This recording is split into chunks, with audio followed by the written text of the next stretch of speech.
আসসালামু আলাইকুম। ওয়ালাইকুম আসসালাম। গাইস, আমি আজকে আসলাম আমাদের এক শ্রদ্ধেয় বড় ভাই। তিনি দীর্ঘদিন যাবৎ আমাদের সঙ্গীতের সাথে সম্পৃক্ত এবং তার অক্লান্ত পরিশ্রমে একটা বিষয় যেটা না বললেই নয় আপনাদেরকে, যে যে আমাদের লিটন ভাই, তিনি তার পদবিটা লিটন বিকার হিসাবে দিছে। জানি না ওনার অ্যালবামটা উনি কীভাবে বের করবে, কিন্তু লিটন ভাইয়ের মন মানসিকতা খুবই পরিষ্কার দেখলাম। এবং কি তিনি নিজেই লিখক, খুব অবাক করার বিষয় যে সুরকার তিনি নিজেই, লেখকও তিনি নিজে, এবং কি তিনি চাচ্ছেন তাকে ফলো করুক মানুষ, কিন্তু বাট সে কাউকে ফলো করে কিছু করতে আগ্রহী না। তাই আমি আবার তার কাছ থেকেই বিস্তারিতটা শুনবো। আপনারা আমাদের সাথেই থাকবেন। ওনার সঙ্গীত জগতে বেড়ে ওঠা নিয়ে এবং শৈশব নিয়ে আজকে সংক্ষেপে দু একটা কথা শুনবো। তাই লিটন ভাই, আপনি দর্শকের উদ্দেশ্যে আপনি এতটুকু বলেন যে দর্শক কেমন আছে বা আপনার পরিচয়টা, নামটা। আসসালামু আলাইকুম ওয়া রাহমাতুল্লাহি ওয়া বারাকাতুহু। আমি মোহাম্মদ লিটন বিখারি। আমি 1999 সাল থেকে গান লিখি, তো গান আজও ভাইরাল করিনি। তো সামনে আমার 200 গান নিয়ে মিডিয়াতে আসবো, জানি না কত তারিখে আসতে পারি, তো শীঘ্রই আসবো। আমার জন্য দোয়া করবেন। আমি 200 গান নিয়ে মিডিয়াতে আসতেছি, তো আমার জন্য অবশ্যই দোয়া করবেন। ভাই, আমার তো একটা দর্শকদের একটা প্রশ্ন থেকে যায় যে এই যে লিটন ভাই, যে লিটন বিকারি নামটা তার সাথে সম্পৃক্ত করে যে আমাদের এই সঙ্গীত জগতে পা রাখা, আসলে এই সঙ্গীত জগতে যে আপনি পা রাখলেন, আপনি নিজেকে নিজে ফলো করতে চান কেন? বা অন্য বাংলাদেশে এত শিল্পী আছে, বা কোনো শিল্পীকে আপনি ফলো করেন কিনা, বা এই গান যে আপনি লিখলেন, সুর করতেছেন, এটা কোনো শিল্পীকে দেখে কিনা, এটা একটু বলবেন এই বিষয়টা। ফলো করেন, আসলে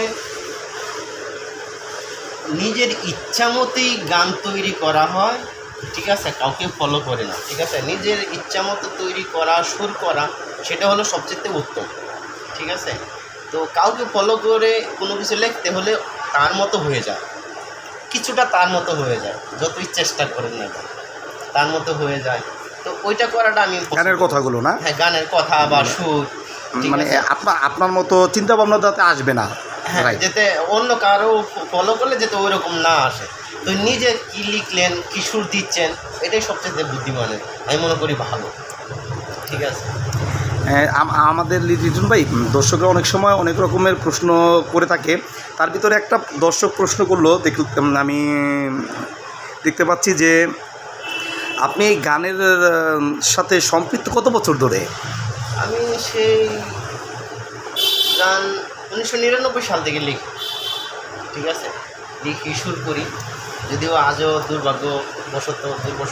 দুর্ভাগ্য কারণে আমার গানগুলো এখন মিডিয়াতে সম্প্রচার করিনি। এই জন্য আমি অনেক কষ্ট পাচ্ছি, ঠিক আছে?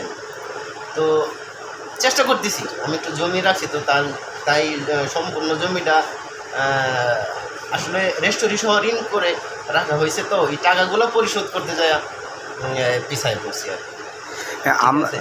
আমি একটা কথা বলি, তবে মিউজিকের সাথে গান করলে মিডিয়াতে দর্শকদের উদ্দেশ্যে গান ভালোভাবে করে মিউজিকের সহ করতে গেলে অনেক টাকা পয়সা লাগে।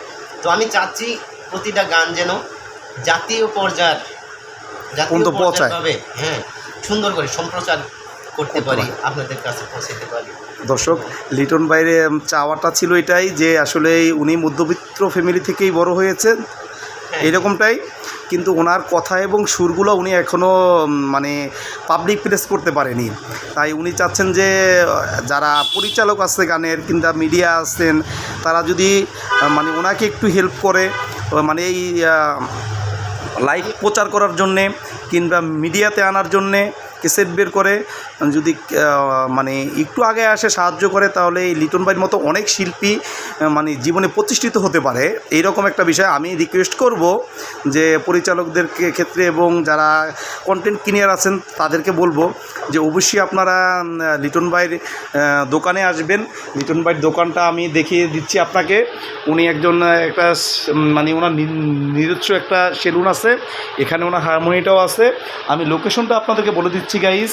এটা হলো যায় আপনি মাওনা চৌরাস্তার আগে, মানে আপনি ঢাকা থেকে যখন ময়মনসিংহের হাইওয়ে রোডে আসবেন তখন মাওনা চৌরাস্তার আগে স্টার পাম্পের সামনে ঠিক উল্টো সাইডে পূর্ব পাশে আপনি যদি 100 গজ সামনে পায়ে হেঁটে আসেন তাহলে আপনারা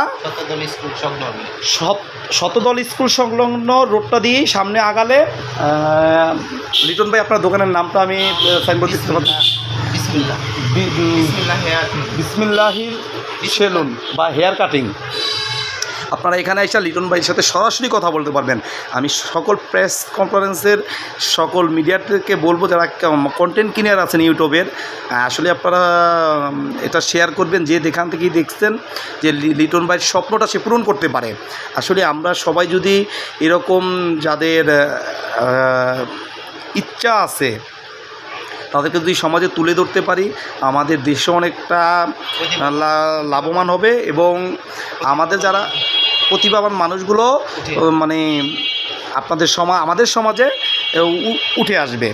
দর্শক, এই বিষয়টাই আপনাদেরকে আমার বলার ছিল এবং লিটন ভাইয়ের জন্য সবাই দোয়া করবেন।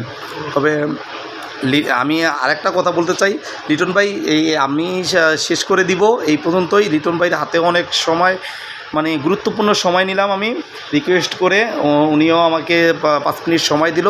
শেষ প্রশ্ন দর্শকের, লিটন ভাই আপনার গ্রামের বাড়ি কোথায় এবং বাল্যকালটা আপনার কিভাবে আসলো এই সঙ্গীত জগতে?